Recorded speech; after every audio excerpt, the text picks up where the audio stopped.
Bem, um outro ponto importante que a gente já pode destacar aqui em relação aos conceitos de redes internet é o termo VPN. Porque quando falamos de VPN, primeiro temos que saber o significado da sigla. VPN significa rede privada virtual. Vem do inglês, Virtual Private Network, é uma rede privada virtual. Quando a rede vai ser considerada rede privada virtual? Primeiro, para ser rede privada, tem que ter acesso restrito daquela organização. Então tem que ser uma rede privada, quer dizer, de acesso restrito. Segundo, para ser considerada uma rede privada virtual, embora o acesso seja restrito de uma determinada organização, ela vai utilizar a infraestrutura de uma rede pública para a transmissão de dados. E mais, os dados devem trafegar de forma criptografada nesta rede pública para permanecerem privativos daquela organização. Então eu diria que para ser VPN, basicamente, nós temos 3 dicas importantes. Primeiro, para ser VPN, tem que ter acesso restrito da organização. Segundo, tem que utilizar uma rede pública para a transmissão dos dados.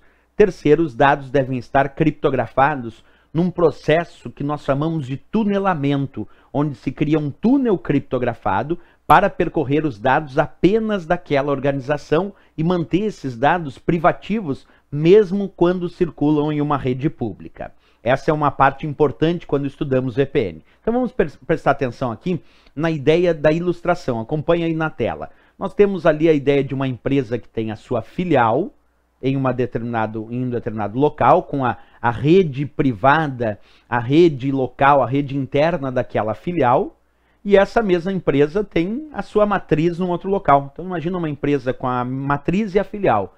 Cada uma dessas possuem redes privadas. Então tem a rede local e privada daquela filial e tem a rede local e privada daquela matriz.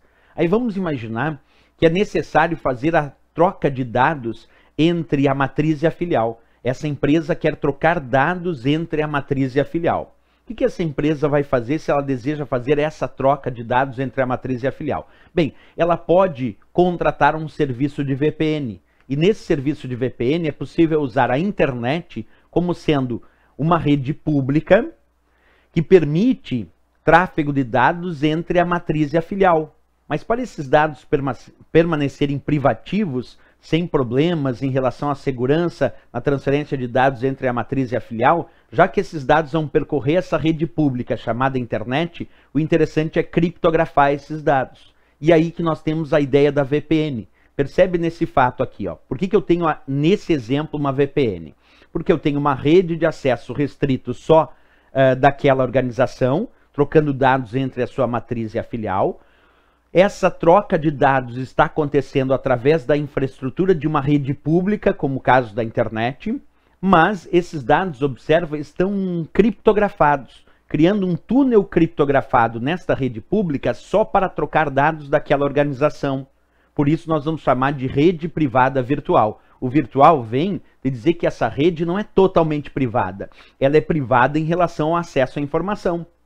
Mas ela é virtual porque, na verdade, se utiliza da infraestrutura da internet, nesse caso, que é uma rede pública para transmitir os dados. E os dados, como eu disse, devem estar criptografados. Isso é muito importante saber no conceito de VPN. VPN, rede de acesso restrito de uma organização, que utiliza uma rede pública para transmitir seus dados de forma criptografada. Como eu disse, criando um túnel criptografado para a troca de dados daquela organização. Aí sim nós temos a ideia de VPN.